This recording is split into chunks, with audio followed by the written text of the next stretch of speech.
Well, we're getting some more insight into President Joe Biden's decision to drop out of the 2024 presidential race. In his first interview since making that decision, Biden explained to CBS News' Robert Costa his thought process in making that historic move. Take a listen. The polls we had showed that it was a neck-and-neck race. Would have been down to the wire. But what happened was a number of my Democratic colleagues in the House and Senate thought that I was going to hurt them in the races. And CBS News chief election and campaign correspondent Robert Costa joins me now with more on this big interview. Robert, thanks for being with us this morning. I want to start with asking what some of the biggest takeaways were for you from this interview. You just heard how President Biden detailed some of the political rationales for why he decided to exit the 2024 race. But in our conversation for CBS Sunday Morning, he also discussed the personal side of this decision to have his family sitting there in the Oval Office, some of them brought to tears by the moment. You think back to this lifetime in politics, in a lifetime of dealing with tragedy and tough moments, going back to that 1972 car crash. It really is a full circle moment for the 81-year-old president to think about his career, think about his legacy, and think about the future. What coursed through the interview more than anything, and this is a point obviously that's debated in American politics, but President Biden so firmly believes that former President Trump is a threat to American democracy, and that if Trump wins, the country's in trouble, and if Trump loses, he said, notably, that the country could be in trouble in the sense that Trump might not concede should he be defeated in Biden's view. So it was a wide-ranging conversation in the White House residence, his first time ever speaking to a television reporter during his presidency in his home inside the White House. And Bob, another big takeaway from this was that he said he saw himself as a transition president initially, but then something changed. Let's listen. And I thought it'd be a real distraction, number one. Number two, when I ran the first time, I thought of myself as being a transition president. I can't even say how old I am. It's hard for me to get out of my mouth. And but things got moving so quickly, it didn't happen.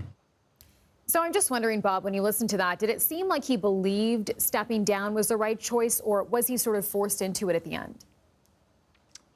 I wouldn't say he was forced into it based on my reporting and my conversation with the president.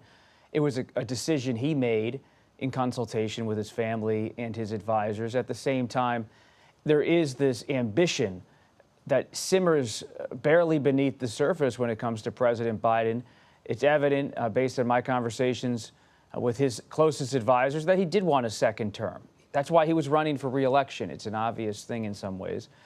But he decided ultimately that all of this talk and unrest in his party about his political standing in the wake of that debate in Georgia in late June would create so much controversy and a distraction, as he put it, that he couldn't necessarily be a strong nominee, because to be a strong nominee, in his view, the focus needs to be on democracy and former President Trump. When that became impossible, when he concluded, when he was spending that weekend in Rehoboth Beach, Delaware, his retreat, that this just couldn't be a viable way of operating a campaign, he, of course, decided to step away. But you can tell when you watch the conversation for Sunday Morning that there is a tension of sorts in how President Biden describes how everything's gone down. This is not someone who's happy about walking away, but he's also not expressing grievance about walking away. It's kind of his old school perspective on how to handle one of these difficult political and personal moments. Some of his closest friends have told me in recent weeks they're angry, they're alarmed about Trump, they're angry at fellow Democrats for how this played out, but you don't see that anger from Biden in our interview. And Bob, when he talked about Trump and the idea of trying to defeat Trump this November, there was certainly this real sense of urgency. I want to play this clip. She's a genuine danger to American security.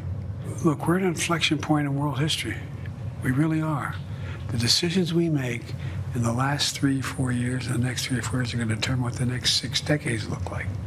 And democracy is the key. And you mentioned this off the top, Bob.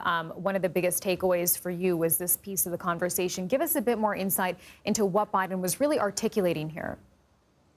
Well, this is someone who you have to really step back and look at the context of his career He runs for the Senate and wins in 72. He thinks about the presidency, though, really from those early years in the Senate. He was this dynamic person in his 30s and the 70s. He was always seen at that point in his career as a future presidential contender. Ultimately becomes chairman of the Senate Judiciary Committee, Senate Foreign Relations Committee. But he flames out in 1988 in the Democratic primary season, doesn't do well in 2008 when he runs for president for a second time, but then 8 years as vice president. And he was really entering a period of political winter after January 2017. But it was just a few months later, as we discussed in the interview, there is a white supremacist march, infamously, in Charlottesville, Virginia. And that event, more than anything, galvanized Biden to think about exiting political winter and re-entering the political arena. And he defeats the odds in 2020 when he loses New Hampshire, he loses Iowa, but he wins South Carolina, surprises many Democrats by winning the Democratic nomination, being in his mid-70s, but he wins the White House at this late stage in his career. And his presidency has been defined as a reaction to Trump's handling of the pandemic, former President Trump's handling of the 2020 election when it comes to this congressional certification and what happened on January 6th. So Biden begins his presidency with what he calls a winter of peril in his inaugural address. And he finishes his presidency now still thinking about the threat of Trump, in his view, to the country. It's a presidency bookended by a sense of alarm. Robert Costa, thank you.